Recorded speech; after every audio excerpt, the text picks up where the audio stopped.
We're going to have to touch on the difference between animal and plant-based proteins. And this is quite the subject in itself. And a little bit later, I'm going to be talking about just the importance of ruminant animals, which are our cattle, essentially, right? And the power and the potency of the quality of the protein they are able to produce for us through their digestive systems and through the bacteria that they consume, which converts inorganic amino acids into organic amino acids, which makes it highly bioavailable for humans, okay? So I'll get into how that works in a moment. We really need to address protein from a perspective of not how much do you need in terms of protein, but how much do you need in terms of the essential amino acids do you require in the day. We need to separate these three macronutrients, okay? So they say that we have three essential macronutrients: proteins, fats, and carbohydrates. There is a huge body of evidence to say we actually don't need carbohydrate, that it's not actually an essential macronutrient at all. And there's enough research and studies to prove that, although we've got to look at human evolution, our lifestyle, how the world's set up, and so sometimes we need to make adjustments for those factors. Fats and carbohydrates are primarily used as energy sources, okay? And protein, as I said before, is really about obtaining the necessary building blocks to maintain human health, particularly as we age. It becomes really, really, really important. One of the reasons why our protein requirements shift and change throughout life is that when we're a child, we have all these amazing hormones. We're flooded in hormones, and those hormones are very, very high in growth factors, okay? So a child could get away with a smaller amount of protein, but the hormones will compensate for that. It will create a balance. Of course, because as we're growing up into the age of 25, we're requiring the hormonal profile to ensure growth. Now, once we get to a certain age, the hormones start changing and we go into a hormone decline.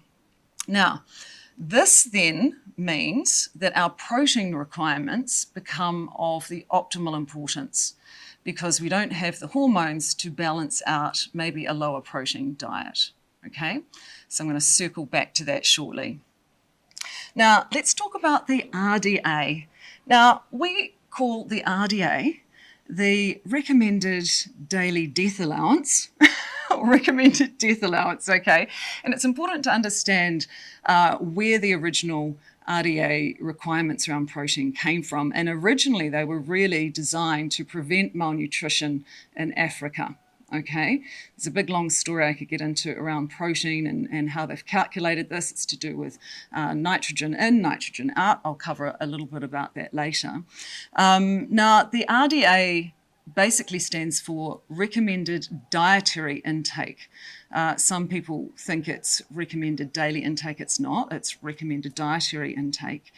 And the levels set by governments at the moment sit at about 0.8 grams of protein a day per kilogram of body weight. Now, these calculations are going to be important as we get into this discussion. My new metabolic health book for longevity is really focused around protein first and the varying levels of protein requirements based upon age, stage of life, physical activity, etc. Do I need 1.6 grams per kilogram, right, which is kind of recommended to be the baseline? Do we need 2 grams of protein per kilogram of body weight? Or if we're in serious muscle building phase, right, so if we have gone through a period of our life where we haven't been that active and we haven't done enough resistance training and we may be low in muscle mass, we need to get very, very serious about protein intake to ensure that we can maintain an anabolic state, okay? So we have a catabolic state and we have an anabolic state. So when we age, right? We generally switch from a baseline of being in an anabolic state into a catabolic state. So we start wasting away. Now, if we go off to a trainer and we get our muscle mass and fat percentage ratios done and we're looking at the body composition, and if we are, say, 2 to 3 to 4 kilograms under in muscle, right, to maintain strength and mobility and health as we age, we're going to have to increase our daily protein level to 2.2 grams of protein a day per kilogram of body weight. So when we start calculating that, right, we start looking at things a little bit differently. And this is where, this live is so important for you, particularly depending on what age and stage and what your current body composition is.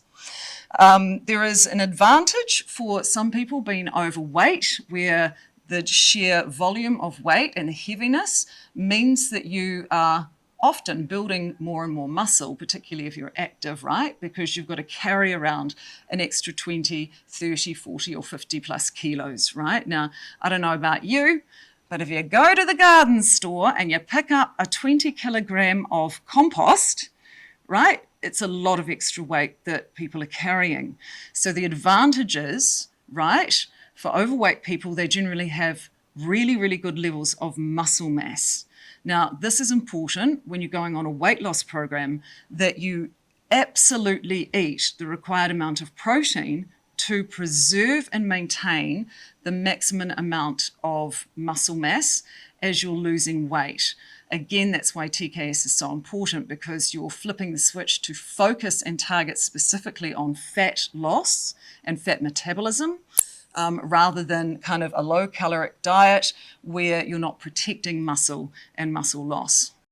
The main factors to consider around muscle and protein, right? It's really about preserving our current muscle levels, and which accelerate with age. The loss does. The loss completely accelerates with age due to a number of factors. As I said before, the key one there is hormones.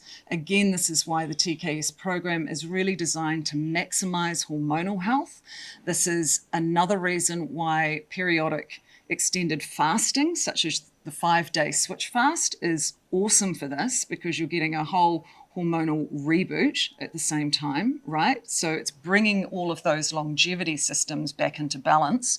And what's incredible about the advancements in research in longevity medicine now is they're really kind of proving, hey, we could be living to we're 200 if we get it right. There's no reason why we should consider living below 100. We have the science and the research and the technology now to be able to absolutely live a high quality life well into our 90s and beyond. So, there's a lot of amazing longevity scientists that I follow, and they're just like down these pathways of living forever. And a little bit later, when I get into the difference between children and adults, what we know is that if adults and aging people, so 65, and we're all aging, right? But particularly 65 plus year olds, if they're fed the right amount of quality and digestible and bioavailable amino acids, we can actually get their body to look like a 16-year-old. That's how important protein is. So protein is the number one factor for age. Protein is the building blocks for our entire body. And over the course of a year, our different organs and different systems require a recycling, a basically breakdown and renewal of the tissues and organs within the body. So over a 12-month period, our body is basically recycling all of its protein, right, or requiring new proteins 4 times a year. So every quarter, every 2.5 months, 3 months, we are basically rebuilding most of our body. Protein is really important, obviously, for muscle growth and repair. Now, as we age, the biggest risk factor to death is immobility. okay? People aren't aware of this. We hear so much about cancer and heart disease and all the main reasons why we die, but it is really through falls and accidents and immobility and instability that is the biggest risk factor for death as we get older. Muscle is the most important factor also for metabolic health, right? The more muscle mass we have, the better glucose metabolism we have, and it helps maintain a healthy level of insulin, so preventing insulin resistance. Now, of course, you may have great amounts of muscle, but if you're eating constantly high insulin producing foods, high carbohydrate diets, you're going to offset those benefits at the same time. So again, it's important to understand the bigger picture here in terms of how we're eating a well-balanced diet. The other side of it is muscle is heavily involved in protein synthesis, which I'm going to cover a little bit shortly. Protein synthesis is the key thing to be aware of here. We basically recycle 6 out of 7 of our essential amino acids. Now, when we're young, right, say we're 16, our body can have a really, really good recycling ability. And what that means is that as the body's renewing itself, it will break down proteins into amino acids. It will then reuptake those amino acids to create proteins, right? And it will just tag on the little bits that it needs through dietary measures. Now, a 16-year-old might get up to 100% recycling, right? A 65-year-old may not have any recycling at all, or they may have 10% or something like that, okay? So as you can see, age is a factor in our body's ability to maintain protein as we age and to be able to utilize the protein within the body. The next factor for protein is bone health, particularly bone density. This goes back to, mobility and strength as we age. The key factor for bone density, aside from protein intake and high quality usable protein, is resistance training. And anyone over 40 needs to be doing resistance training, whether it's body weight through yoga, right? Body weight kind of exercises, which are very gentle on the body, excellent for women. Or if you're under in muscle, right? Maybe you've had a period of, as I said earlier, sarcopenia, where your muscle has been wasting away. You need to get your butts off to the gym and lift some weights, not only to build muscle, but also to build bone density and strength. That is the key factor around that. Not taking your jolly calcium supplements, right? You can't replace what the body needs to do through supplements. You just can't.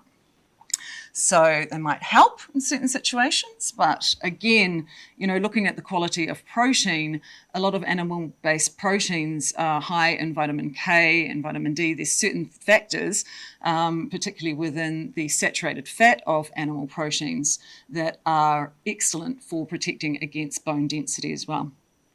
The other side is protein is essential for a healthy, functioning immune system. If we are low in protein, our immune system is going to suffer, end of story. And immune system health is everything, right? In this modern world where we're continually bombarded with bacteria and chemicals and funguses and different viruses and all sorts of different things. In order to fight against disease, our immune system has to be absolutely protected. We've got to look after it as though it is the source of life itself, okay? Metabolic health, as I said before, protein is essential for that. It's essential for blood sugar regulation. It's also essential for society. It helps keep us full, and it also has a slow breakdown, right? So if you just eat a carbohydrate, you're going to burn that energy off within half an hour to an hour. You add protein to that carbohydrate, you're going to get 3 to 4 hours. It's going to slow down the release of carbohydrates because the protein is slow to digest. So when you're having a meal that's got protein, fat, and carb in it, the protein and the fat are going to slow down the release of any carbohydrate that you're having. That's why you don't have a high carb food on its own. It's going to bump up your insulin too high. You're going to crash at the other end. You're going to be hungry, tired, and grumpy within an hour. So really, really important for managing and preventing insulin resistance and fluctuations in blood sugar levels as well. The other side, girls, talking about longevity and aging, is skin and tissue. Right, collagen is really, really important as we age. Collagen has a half-life of about 100 days. What that means is that all of our collagen in our body will recycle within 200 days. So a half-life, 100 days, means that within 200 days, all the collagen within our body is going to renew within a 200-day period. This is one of the reasons why if we break a knee or a cartilage or something like that, it takes so long after an injury to repair, and that is because the collagen needs time to rebuild those tissues. The other side is, coming into the tissue side, is wound healing, right? So how many of you have partners at home, or you have had a wound or a cut or something come up on your body and it's just taking a long time to repair? This is a lack of protein, okay? There's not enough protein for the tissues to rejuvenate in a healthy, time-efficient manner. So protein is absolutely critical for wound healing. The other side, speaking of energy and quality of life, is cognitive function. Protein builds neurotransmitters. It protects against cognitive decline and memory loss. So it's essential for us to, really address our protein intake if we want to stay sharp and keep mentally active as we age. Really, really, really critical. And also, going back to the hormone balance, and this is, I guess, where the catch-22 kicks in. We need protein to produce hormones in our body. So the older we get, our hormones start declining. If we decline protein with it, we're going to see a more rapid decline in hormonal health. So again, this is the cycle, right? We need protein to maintain healthy hormone levels as we age. And if we don't, then our hormones are going to suffer an early decline along with our mobility and strength and our brain function. The other side is cardiovascular health. Absolutely essential for heart health that we have adequate protein in our diets, and basically all overall health. Okay, so you can see just how important protein is. It's the building blocks of life, and if we're not getting enough, or it's not at the right quality or bioavailability, it's going to lead to accelerated aging. Now, the measurements for protein are really interesting, and there's a lot of controversy around the measurements of protein, right? So if you go and look at a packet, right, and you read the amount of protein listed on that label or that packet, the bioavailability is not the same, right?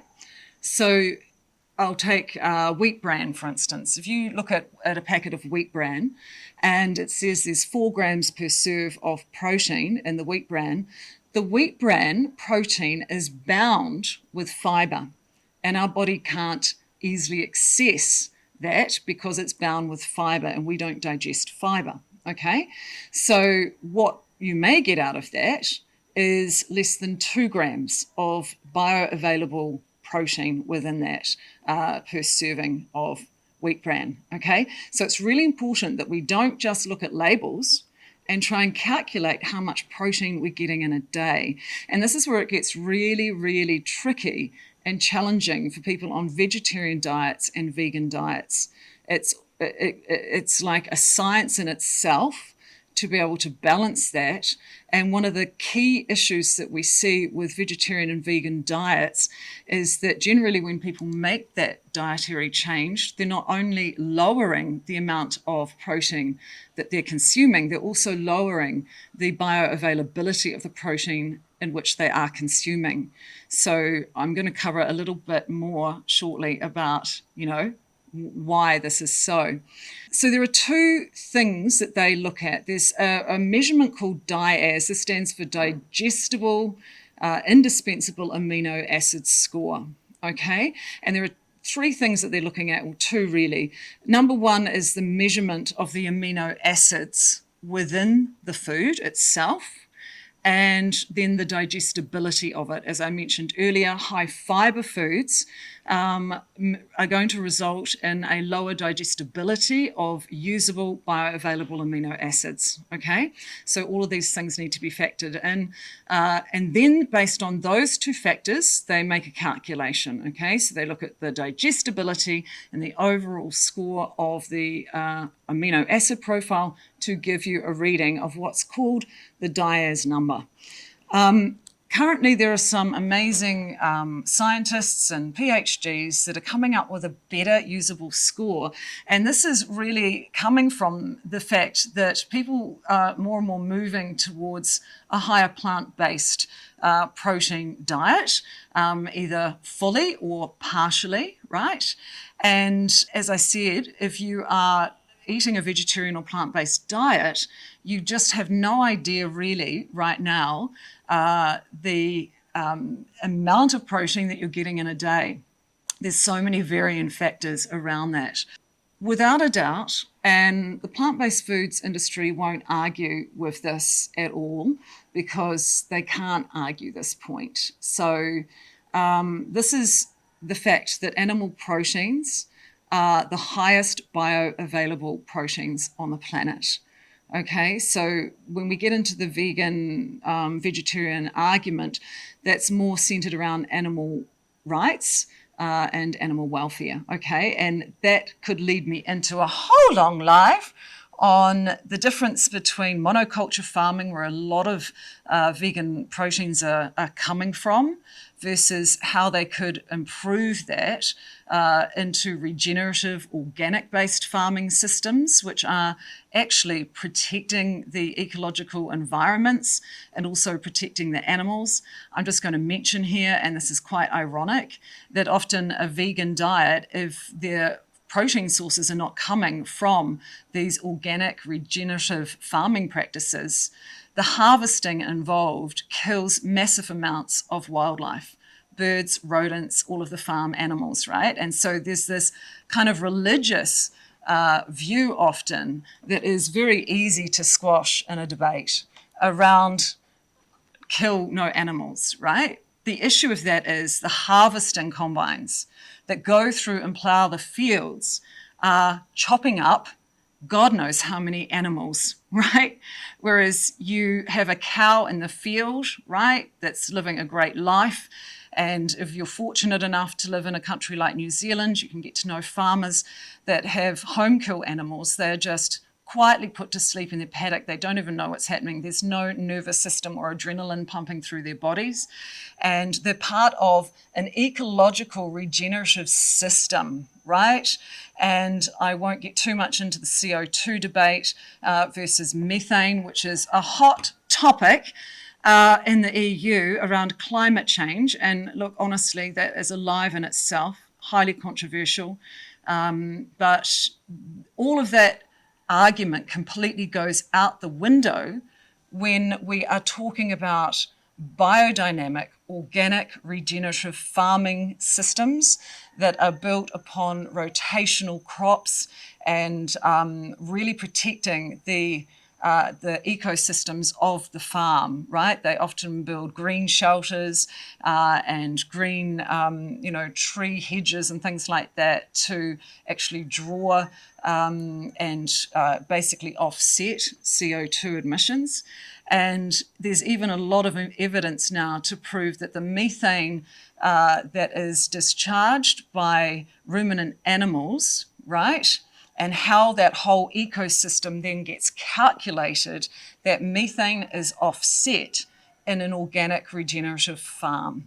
That's really important to know, because when an animal defecates, that defecation is then used as a natural fertilizer for the land, then the microorganisms and the bacteria and the mycelium will pull that down into the earth, which creates healthy soil structures, which minimizes the amount of water use, right, that is required, particularly when these animals are raised in climates where there is a natural high rainfall, so that then mitigates the need for irrigation. So a lot of the arguments around the climate agenda in regards to farming really have no argument when we're talking about the healthy way of creating ecosystems and healthy animals, right? And I really believe that we're designed by nature to be at one with nature, to work with nature and not work against it. One of the other issues that we see with the plant-based foods industry, going back to monoculture farming, is the high levels of pesticide and herbicides required and synthetic chemicals, which are damaging, that create CO2 issues, right, in the atmosphere, just even through the factories producing them, to the devastating consequences of the ecosystems, right? Neonicotinoids, for instance, are killing off our bees, our pollinators. So there are massive arguments to really be debated. And to me, the only way to really embrace a vegetarian or vegan lifestyle is to make sure that you are eating a whole foods diet that's high enough in bioavailable protein, which I'm going to get to soon, and you'll understand why there are massive challenges in that, and to ensure that you're not consuming any proteins, particularly ones that have been ultra processed into protein isolates, right, that also require heavy machinery, industrial processing, and often chemical solvents to be able to remove the protein isolates from the original whole food itself. So we're kind of getting into a, does this make sense in any logical world debate here? So unless it is a whole foods, natural, organic, biodynamic diet, it just doesn't stand up to scrutiny and debate when we're comparing apples with apples, okay? So again, their argument, I believe, has some weight in terms of water usage. So plant-based proteins such as pea protein isolate is considered one of the best in terms of bioavailability. It has a high bioavailability score in terms of protein digestion. Great, that's good, but how is it produced and what are the costs and payoffs to that production line? And then the question is it natural? Is this how we evolved? And this is why you will see often on social media, I follow a carnivore guy on X, and he's always, sitting there in his carnivores and keto people and people that focus on high quality protein are always big and strong and muscular, right? They're the men you want to go out and fight the war. You look at, the alternatives to that, vegan and vegetarian, as they age, even in the scientific community, you've got the longevity experts on both sides. The guys that are eating meat look remarkably younger and stronger and fitter than the ones that are promoting plant-based diets. This is just an ongoing debate. So there has to be a cost payoff.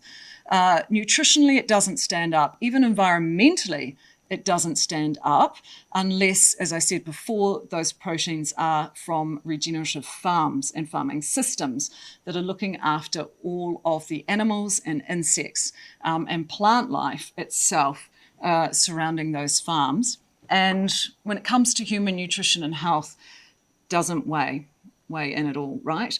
One of the things that we know about ruminant animals, right, is how are these essential amino acids produced? Now, what people are not aware of is that they are only produced through bacteria. And this is a key critical point of understanding. And I don't know this for certain, but I have a feeling that some of the biotech advancements around plant-based foods, as they're looking at fermentation of proteins. This is where tech is kind of, man's getting involved to try and mimic nature. I believe they're looking at different methods there in terms of fermentation, and of course fermentation requires bacteria. But basically you think about a healthy cow out grazing in the paddock, or it could be a pig or a goat or sheep or whatever it is, right? They're grazing on the land, and as they're eating the grasses, they are pulling the roots, and there is bacteria on the roots that have that basically take nitrogen, right? They take the bacteria, bonds with the nitrogen, then the animals take the inorganic acids from plants and turn them into organic aminos, right, in the animal system. So let me wind this back a bit. Nitrogen is a key factor. So plants themselves, and why plant-based proteins are not as biodigestible, is that the protein present within a plant is designed to do what a plant needs it to do, right? Which is grow roots, grow leaves, grow stalks, and grow flowers. So that is very different to a mammal's requirements of growing muscle, right? Or, if humans, we need it for muscle. So this is one of the key differences between plant protein and animal protein. Now, when an animal, for instance, consumes a large amount of plants, they have the digestive systems and the fermentation systems and the right bacteria to be able to take the plant-based amino acids, which are out of balance, by the way. The key one that gets spoken about a lot is methionine, which is absolutely essential for the healing and the repair and the building of DNA and RNA in the body. It is essential for a number of different pathways within the system that are absolutely vital for our health and longevity. Now, in plant-based proteins, methionine is very, very low, and that means it's not in balance. So when an animal consumes plants, they are then able to take that nitrogen and that inorganic bacteria, right, will then take the inorganic amino acids and convert that into organic amino acids, and it rebalances the entire amino acid profile that is optimal for muscular healing and repair and human health. Does that make sense? Now, we don't have systems like that. Our body doesn't have that. And one of the arguments often in the vegan world is the example of the apes, right? These big, strong, muscular beasts, right? And all they do is they sit there and they munch away on foliage all day, every day. It's their full-time existence. That's what they do. And the difference between humans and apes and other animals like that is that they have this ability to naturally ferment and change these inorganic amino acids into organic amino acids. So when we consume muscular meat or animal proteins, the animal has taken the plants, converted it into something that is now bioavailable, and it's now called something called a high protein concentration meat or protein, right? High concentration protein. Humans have evolved on that. We would not be here if we didn't come from hunter-gatherers. End of story.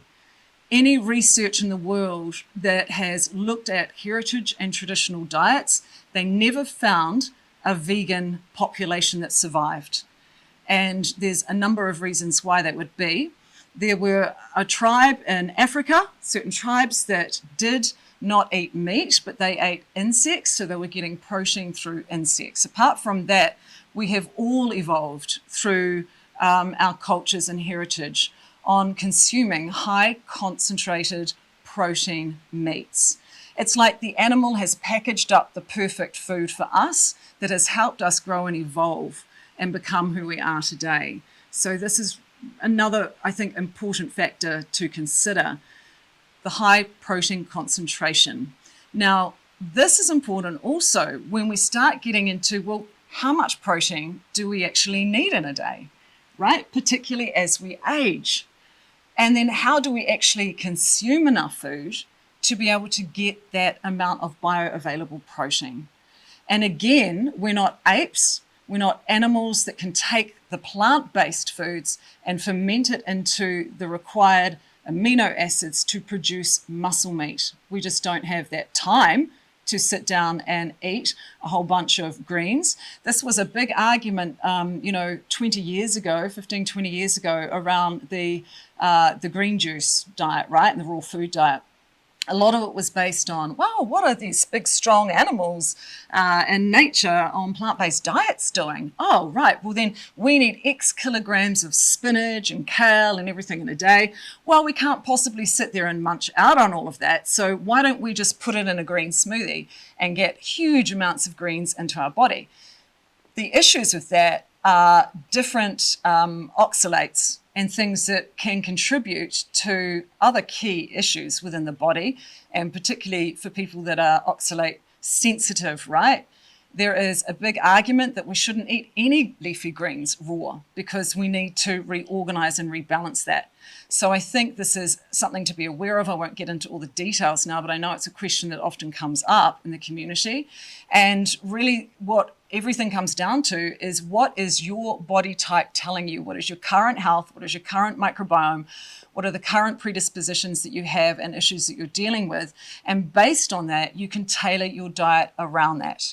The other factor there on that note, in terms of your digestive strength and power, is the FODMAPs, the fructooligosaccharides, disaccharides, monosaccharides, and polyols.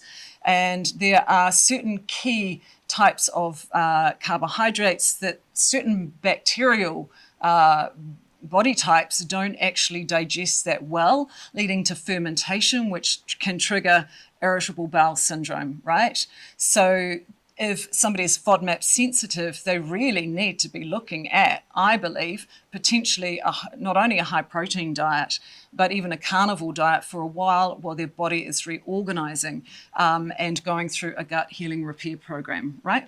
And of course, with IBS, we also have to factor in the enteric nervous system, which is closely networked to our trauma and our stress levels. So again, everything's got to be holistic, right? Let's talk about the digestibility of proteins. Okay, so meat and animal-based proteins, you're going to have around a 95% bioavailability of the protein. Okay, now when we compare that to plant-based proteins, plants and legumes and things like that contain an average of about 55% bioavailability. That is, as I said earlier, that is because of the fact that they're bound to fibers, right, which we don't break down and digest. If you process a legume, right, or a plant, and create what's called a plant protein isolate, whether it's soy protein isolate or pea protein isolate, you can increase the bioavailability to around 85%, which is not too bad, right? So if you're vegan or vegetarian, you're getting a reasonable bioavailability. The issue is when you're trying to consume adequate protein across the day to get your daily intake, particularly as you age, you're going to come into big problems with how much protein powder or how many protein, vegan patties or whatever you're going to need in a day to be able to get the right amount. Now, one of the things that we know is that diversity in our diet is essential. We can't just go, okay, I'm going to go onto this diet and I'm going to have 20 serves of protein powder a day. Your body won't cope with that. Your body won't like that over a period of time. There can also be some factors with certain protein powders. Protein powders that are made from peas and soy, for instance, contain high amounts of phytic acid or anti-nutrients unless they've been processed in a way to break those down, to isolate the key proteins and reassemble them, okay, which then they can be classed often as a low FODMAP diet. But the legumes and things such as soy and peas are generally a high FODMAP diet if they haven't gone through that processing.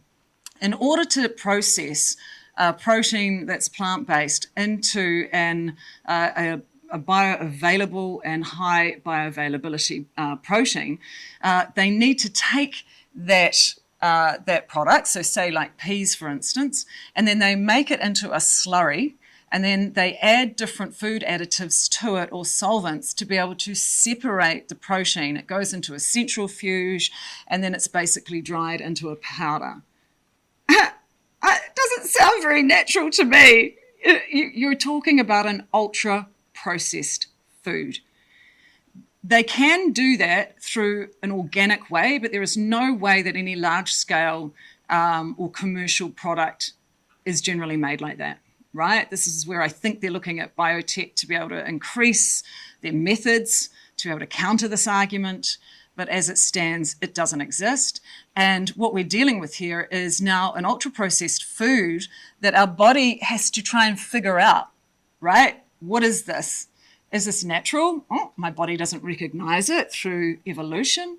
And so we're really disrupting, I believe, our evolutionary processes as soon as we enter into any form of ultra-processing or processing of proteins itself, right? So a small amount, fine. What we do know is that too much concentrated protein in these levels can disrupt multiple pathways in the body. Particularly the liver can get a real hammering. And I remember, a long time ago, 20 years ago, we were all about the protein powders. I used to prescribe them for weight loss. Oh, can't believe I did that. And to myself. And, as we say, when you know better, you do better, right? And what they were seeing, though, is that bodybuilders that were taking huge amounts of protein powders and protein shakes were ending up with some liver issues because of the amount of refined protein going into the body. Nature didn't get it wrong. Everything in terms of a whole food is packaged up exactly how it's meant to be. It's called evolution. This is how we've evolved. And I think there is a key difference in looking at these two paradigms of organic meat, regenerative farming meats, and then the plant-based world as well, right? There's these two differences. You can't argue this from a nutrition perspective. It kicks in, I guess, when it comes to the animal rights issue. And at that point, nutritionists check out, because now we're talking religion, nutrition religion. And I could even argue from a spiritual evolutionary perspective against that. And I've managed to do that with multiple people in that field, and they've just gone, oh, didn't think of that, right? So there is a divine intelligence to the life cycle on this planet, to the food, the food system. And I just believe that nature didn't get it wrong. And in saying that, what we do need to be mindful of is confinement farms, animals that are suffering, right? Totally on board with that are sprayed, for instance, chickens are sprayed multiple times a day with antibiotics.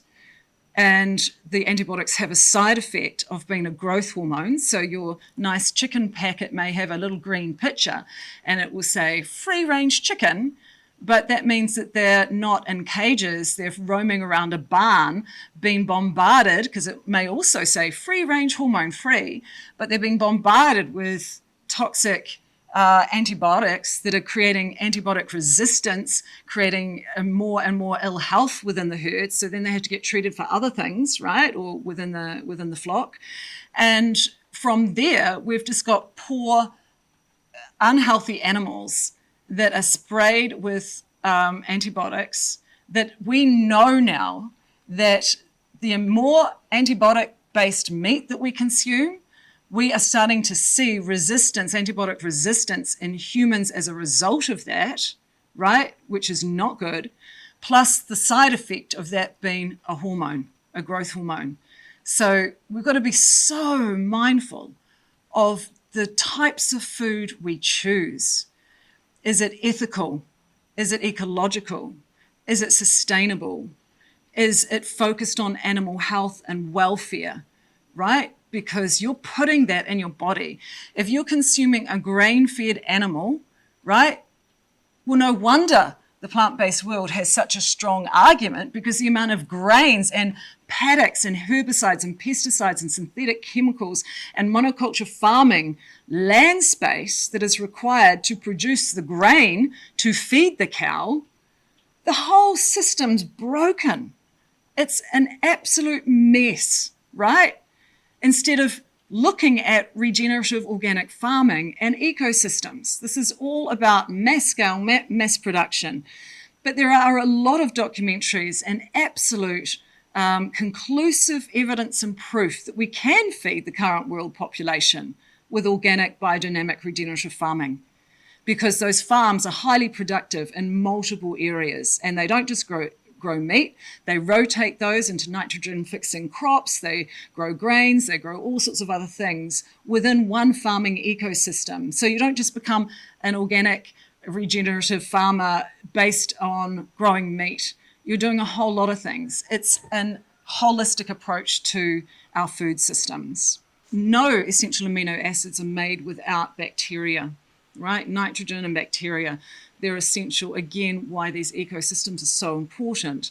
And, if we talk about fermented foods, right, sauerkrauts, we know through Weston Price's research that every traditional culture had a form of fermentation to preserve foods that's utilizing healthy bacteria like lactobacilli, and it's, really creating kind of like a probiotic Trojan horse, if you like, where the lactobacilli bacteria that's releasing, because it's digesting the carbohydrates, excreting lactic acid, right? So that sourness and sourdough, the sourness that you experience when you're having any kind of fermented foods, is the excretions of the bacteria, right? And again, this is why the right bacteria balance within our own microbiome is essential, because if our systems become too alkaline, then we're going to end up with pathological bacterial overgrowths within our body and fungal overgrowths. So, this is where sour foods are really, really important to become accustomed to. Now, if we look at that paradigm of fermented foods, how the bacteria are actually digesting those carbohydrates, making them healthier, increasing the bioavailability. An example of that is sauerkraut. Sauerkraut was used for sailors. They used to put it in big barrels and send it off on the ships to prevent scurvy, because sauerkraut is very, very high in vitamin C. The cabbage itself isn't so high, but the fermentation process dramatically increases the vitamin C levels, right? Really important. The same thing is going on in nature when it comes to our animals, such as ruminant animals. They're taking a product like grass, and through the bacterial processes, they're essentially creating a bioavailable food for us. We are one with nature, right? We have to be one with nature. As soon as we start spraying our fields, right, with all sorts of synthetic chemicals, we are destroying the soil structure, the microbiomes, the organisms, everything on that land, including the bacteria that's required for healthy foods, right? So there are certain plant-based bacterias. Lactobacillus plantarum is an example of that. And Lactobacillus plantarum is essential for immune function. In fact, the more you have of that, the lower risk you have of allergies, for instance, right? Eczema in children and allergies. So there are certain things that we can only get from plants if they're organic. If they're sprayed, we're destroying the very holistic picture of how we've evolved together with plants and animals and the entire ecosystem.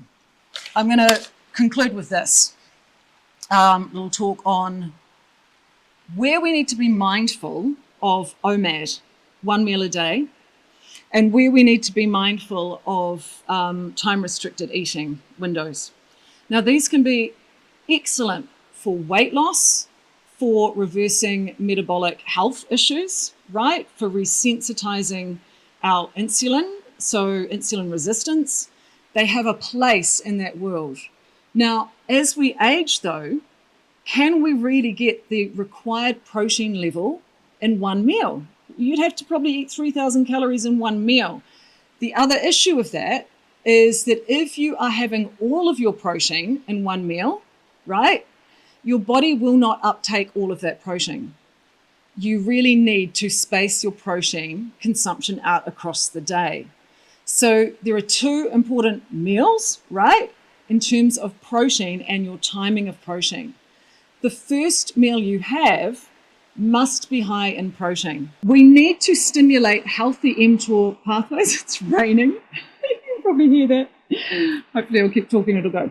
We need to stimulate healthy protein synthesis through the mTOR pathway when we wake up, okay? And this helps our body switch from a catabolic state, which is breakdown overnight, into an anabolic state, which is repair and renewal, which is the state we want to be in across the day. Particularly as we age, we're not naturally in that as we were as children when we were growing, okay?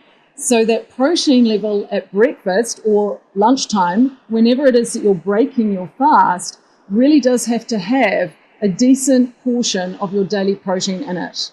The other factor is the last meal of the day that you have has to have an equal amount of high quality bioavailable protein, so that overnight, as your body's going into that kind of rest and repair stage, right, you're not wasting in or using muscle overnight to renew the protein pathways and rebuild the protein within your body. The first thing you do is calculate your daily protein requirements, right, which is really a calculation of your daily amino acid requirements. We don't really get into calories or macronutrient ratios, okay? The focus is protein first, and that is specific based upon your age, your stage, your current body composition, and particularly your goals. So if you are going to the gym in your 60s and you want to build muscle, you're going to need slightly more than somebody that has a healthy body composition that's really seeking to maintain their existing composition of muscle. And these protein levels vary from 1.6 grams of protein per kilogram of body weight a day to 2.2 grams of protein per kilogram of body weight. So when we do the calculations on that, we look at this and we go, wow, okay, so if we take an average of 2, for instance, right, I'm going to need, if I'm 60 kilos, I'm going to need at least 120 grams of protein a day. This is lean protein.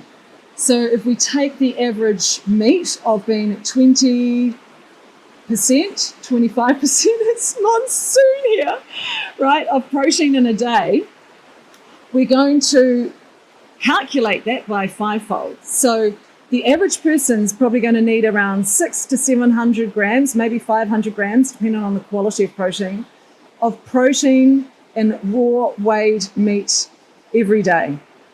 And that needs to be split into at least 2 meals, if not 3.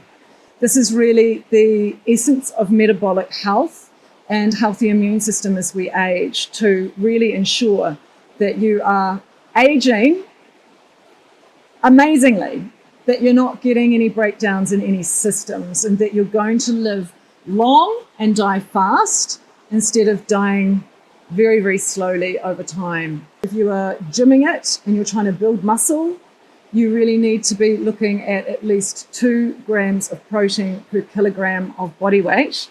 If you are wanting to lose weight, then there are other factors that you need to consider, right? Remember the quality of your protein, how it's sourced. If it's ethically, sustainably raised, makes a huge difference. You're eating a much healthier animal. You're eating, in a karmic way as well, right? We're giving and receiving in this universe. So we want to make sure that we're looking after all of our evolution, not just seeing ourselves as the gods that have the rights to do what we want and screw nature. We need to be mindful of that. And, for people that are on budgets, you can source high quality protein in an inexpensive way by getting to know farmers, by putting your feelers out, contacting the Western A. Price Foundation online and finding out there's pods of those people all around the world that can connect you to growers and food co-ops. Food co-ops will often buy an organic animal, they'll divvy it up between the co-op. There's just ways of tuning in and tapping into a really cool, like-minded community that have the same ethos and desires for health, for human health and the planet's health as well. So sometimes you just got to think outside the square. And what we do know is that our food systems and our medical systems are broken, and we need to be part of the change, part of the movement that is really liberating and creating that shift in how we do consumerism in this planet.